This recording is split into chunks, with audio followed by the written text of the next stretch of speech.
how many times have you been at Drupa? 10 times. Okay. So this is the 10th or this is the 11th?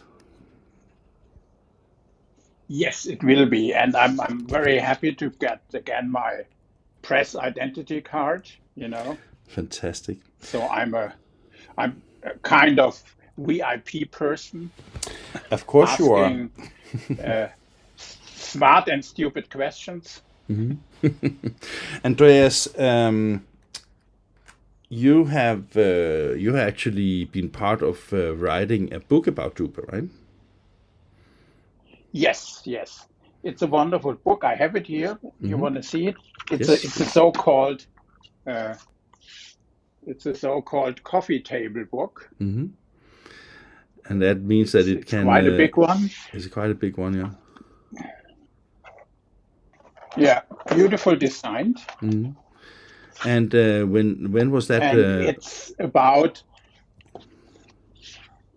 It was published to celebrate the 40th anniversary of Drupa in 1990, and it's not 1991 because the decision was made in 1950, and the first Drupa was launched in 1951. So the decision was to take the year 2090 to do that book, and it was an amazing work. I think I screened more than 10,000 photos together with my friend, the designer of the book, Hermann Rapp. He died in the meantime because it's such a long time ago. And we had the former general manager of VDMA, which is the big organization for the machine manufacturers in Germany. And he was responsible for Drupa for a long time because VDMA is the main, not owner, the main initiator of Drupa. And they are still like a very important part of the Drupa setup because it's a VDMA and Drupa or Messecenter Düsseldorf that is running the Drupa show. And they also, I know that they've been involved with some of the touch points and the planning of these touch points that takes place during Drupa. So when you wrote this book or was part of this book and found the photos, because I can tell you that right now we are in the final phase of designing our Inkish Max Drupa in-flight magazine, and it's kind of interesting because as you say, the first Drupa was in 1951, and Messe Düsseldorf was actually established in 1947. And think of this as just 2 years after the Second World War, and Düsseldorf and Cologne was actually quite heavily damaged from the bombing of the Allied. So that was at a time, of course, totally different from now. Do you know, I mean, when you were I know, of course, you were not working and alive and part of the industry at the time, but do you know when you made the book about Drupa, 40 years anniversary, how important the beginning was? Because when you see the old photos of Drupa, I'm still amazed because it was, even for the time, was a relatively big show, right? Yeah, the most fascinating thing was that Hubert Sternberg, the CEO of Heidelberg at that time, he was the key driver. And so he had, let's say, less than a dozen German companies sharing his vision. And he made the decision, Heidelberg will rent a complete hall. So that made Heidelberg the biggest Drupa exhibitor. And because of the fact that he had more or less one machine, one model, he decided to arrange 100 of them. So really? just to fill the huge space. Yeah. Was that the Tegel, or what machine was that? It was letterpress. Yeah, it was a new letterpress, and this was really the initial task to make Drupa happen, because I have no idea, I can't remember how many exhibition halls Messe Düsseldorf had at that time, but maybe 5 or so. So much, much smaller. And Messe Düsseldorf and Drupa, they balance each other. So Drupa was growing, Messe Düsseldorf was growing. And till today, Drupa is around the number 10 of all trade shows in Germany, and that's a good position because Germany is the biggest market for trade shows in the world. Yeah.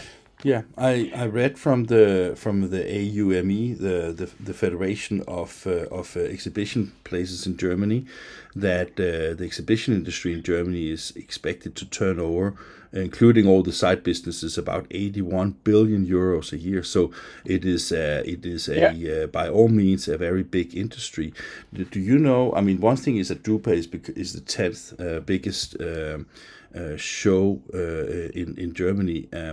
Do you know, because I read also that if you look at post-COVID, the average visitor numbers of trade shows in Germany is 65% of what it used to be before the COVID.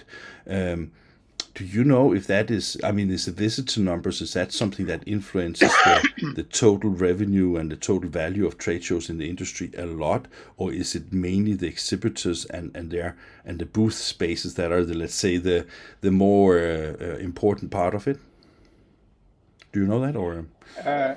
I think we have to differentiate if we observe and monitor all the trade shows in total. Maybe that's true that they have less visitors. But if you go to the top 10, I don't think so. I don't know it exactly, but my speculation is that we just had the biggest trade show in Germany, which is dedicated to the games market. Yeah. And also the automotive exhibition, and they are still attracting a huge number of people. But you cannot compare Drupa as a B2B trade show to those end consumer shows. No, of course not. And the relevant fact was always that Drupa was the most important B2B trade show worldwide, not only for printing, because they had the highest number of investments because of contracts they were signed at Drupa. And maybe it was in 2000 around more than 10 billion euro, which is really a lot. And you have to consider that only a small number of those exhibitors are really able to make profit out of Drupa. Most of them, it's an image thing. Most companies from Asia or also from other parts of the world, the target is to be accepted in Germany for a trade show. And they are not that interested in getting their money back. So it's an image thing. Is that when you talk about the German Wirtschaftswunder and the made in Germany, that has always been like a very valuable brand, but I think that the Dieselgate from Volkswagen and also, let's say, Heidelberg's De Root in the printing industry and some of these, came from being a high value share to not something that is now a penny share. Do you think that the brand of Germany, in generally speaking, has decreased a bit, or? Not yet, but Drupa was the enabler for the whole machinery business in Germany, because it was really a breakthrough. From the very beginning, Drupa was able to attract an international audience. And that was very important for the German economy. And therefore, all those ministers for economy, like the famous Ludwig Erhard, the father of Wirtschaftswunder, or Karl Schiller and others, they went to Drupa and they opened Drupa in this very initial ceremony before the trade show started. And that was so important to be part of, to be a driver for the whole economy. And the German machinery industry is still the biggest industry worldwide in that field, and also very very strong driver of the healthiness of the German economy as well. And therefore, I said not yet. Yeah. You never know what will happen in the future. No, that's true. But I was also thinking that I spoke to a friend the other day where we spoke about when did the major change come to commercial print, and I said to him that I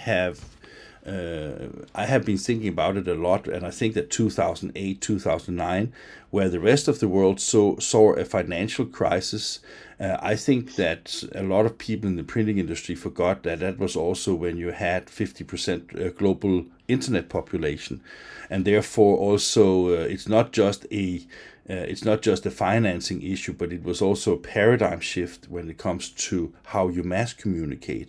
And I think that has maybe made it more, let's say, damage or changes to the printing industry than the financial crisis, because that was, after all, just a couple of years, basically, right? And the reason I mention this is just because when you look at the trade shows, and you and I have been discussing this often, is it still relevant to go to these trade shows? Will the internet also be, let's say, a driver for the Wirtschaftswunder globally in the future, rather than going to a trade show? And I'm not talking anything bad about a trade show, because I like the people-to-people thing. I also like to see new technology to the degree where it is possible for me to even browse through all these halls, right? But I was just wondering, do you think that the internet is actually a big threat to the industry of Germany, because it is now changing it from, let's say, exhibitions being the most important thing to, let's say, different mass communication is becoming more important? That's a very good question, but a very complex one as well, because on one hand side, we have to think about, when we talk about transformation and innovation, how to innovate the go-to-market process itself. And this is related to the job suppliers have to do, the OEMs have to do, and also the print shop owners. And they are still acting like during the lifetime of Johannes Gutenberg. They are living in an old world. And one of my contacts in Switzerland, he said he never made that experience, that he got not a single valuable printed invitation for Drupa, not a single one. And he is somebody who wants to invest and who can invest. Yeah. So everything was shifted to online. And on the other hand, we have all those surveys saying that a cross-media campaign, print and online, so complementary, leads to the best results. Yeah. Or that a printed mailing has a much higher opening rate than an online distributed mail. And so we don't practice what we preach. That's one thing. And that's also what that's also what our friend what's his name? Günther Thomas, right? When we talked to him in one of our Weber Reitoft, is that this industry does not use our own. It doesn't use the means that we're trying to communicate to our customers to use. We're not using that ourselves, right? Yeah. So Anne Mulcahy, the former legendary CEO of Xerox, who made the turnaround after the year 2000, she always said you have to eat your own dog food. Yeah. And I think that is a good, maybe it's a little bit slang or whatever. It's not academic, but it brings it to the point. And so we don't practice what we preach. And on the other hand, I was just screening my notes for since Drupa 2008, and I figured out that we always had that discussion. I initiated that we have the question, who in all markets all over the world, who is the driver for the adaptation of innovation. And it's a certain part of the industry, we call it the creative industries. Maybe you heard about it. Yeah. Gerhard Schröder, our former Bundeskanzler, he set up a program driven by the government in 2008 exactly. And actually this industry, the creative industry, they cover games and software, artists and art museums, but also design, publishing, so this kind of business, and also architects and.